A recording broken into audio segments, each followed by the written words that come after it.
Before we begin today's really scary tale, I just want to let you know what my week was like. And what's really interesting is that I actually had gone to New Orleans. Oh my gosh, I would argue that New Orleans is one of the most haunted cities in the United States. Now, some people will say it's Savannah. Never been, so I can't say for certain, but at least New Orleans has to be in like the top 3 or 2, right? It was really cool also going in the month of February because I've never been to New Orleans in February. The last time I went was in October. It was a surprise birthday trip from my husband. So when I went in February, it was actually kind of cool to see how they decorate for Mardi Gras. And even more interesting, you guys, I never realized this. Maybe I might have bypassed this the last time I was out there. But the airport has beignets. Oh my God, chef's kiss. Love beignets. But anyway, I feel like there's something so magical about New Orleans.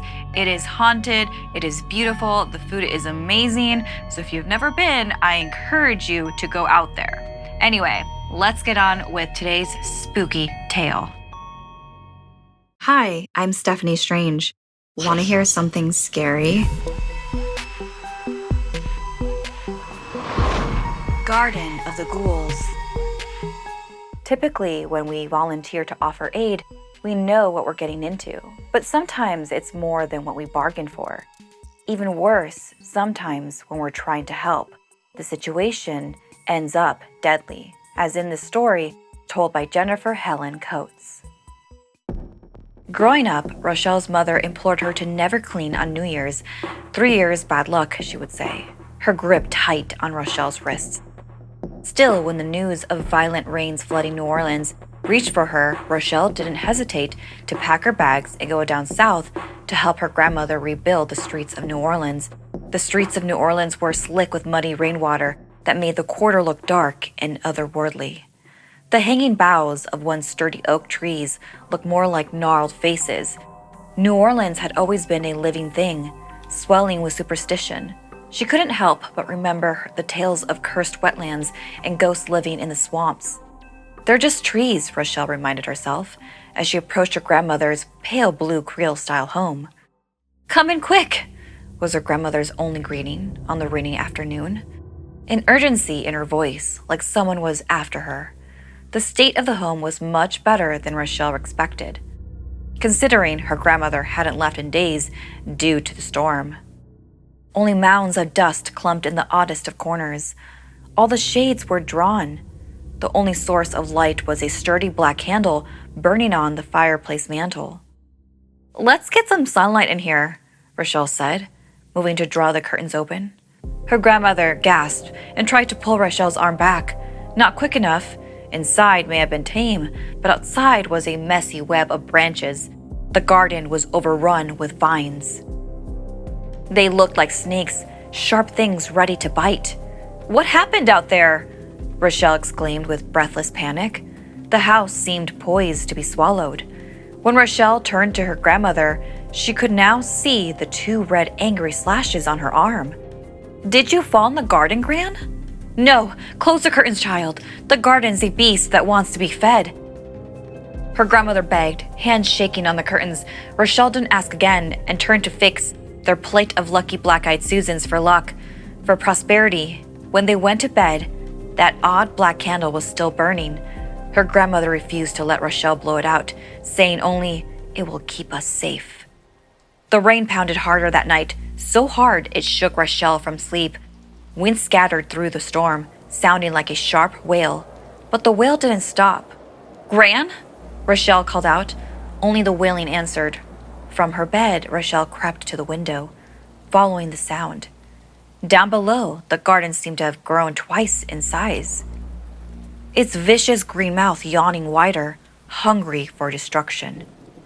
Rochelle pushed open the window, just an inch, and suddenly a vine crept in, slashing her around the wrist. Rochelle yanked her arm back, and the vine severed in 2. When she looked down, she saw it, an angry red slash on her skin, just like her grandmother's. Then there was another wail. It sounded like her name being called. Rochelle! I'm coming, Gran. Hold on. Rochelle raced to the garden, but hesitated at the door. It was too dark. There was nothing around her except the candle. Rochelle gripped it tight and stepped out into the night. "Gran, are you there?" A rustle of vines answered. In the glow of the candlelight, Rochelle could see a pair of eyes under the brush. A sigh escaped Rochelle's lips. "There you are, Gran. What are you doing out here? Let's get inside." As Rochelle reached under the dark leaves and vines, the winds shifted again, and the clump of vines and leaves grew larger and larger, bearing down on her. "Rochelle, get out of there!" Her Gran's voice broke through the swirling wind. Gran was entrapped in the brush, but standing wide-eyed with fear at the garden's entrance. Staring back at Rochelle was a vicious beast. It wasn't superstition. The rain had grown a ghoulish demon here in the garden and fed its bloodthirst until it choked for more life. But the rain stopped, and now it searched for something else to devour. Rochelle twisted in the grasp of the vines. "I will devour you," the beast roared. A branch stuck to Rochelle's stomach, piercing the skin. Snap! Rochelle tugged out of the beast's grip, the branch shattering. She raced back to her Gran, the candle still flickering in the dark. Then Rochelle stopped. Just as the cursed rain had given the beast life, maybe the fire could will it away to clean the house for good. The beast unleashed another growl, the black bile of soil, mud, and melted tar spraying from its twisted maw and coating Rochelle. She choked, barely able to breathe. The candle's light flickered close to snuffing out. Then there was Gran standing over Rochelle. The older woman grabbed the candle from Rochelle's hand and swiped it back at the beast. The flame singed one of the twisted roots hanging above them, and the beast let out a screeching howl of pain. "Burn it, Gran," Rochelle implored, clawing to move from out of the brush. The older woman didn't hesitate. She threw the flame at the overgrown nightmare, and the fire exploded across the garden. The deadly ghoul burned, its life extinguished. The monster vanished. A nightmare crept into day. All that stood in the fire's wake was a single oak tree, its willowy branches hanging harmless in the now quiet winds. Rochelle took her Gran's hand and ducked it back into the house. Some curses needed cleaning, and today was the day to trim evil and clean house. Like and share if this video gave you the chills. And don't forget to subscribe and turn on the bell for notifications. See you next time.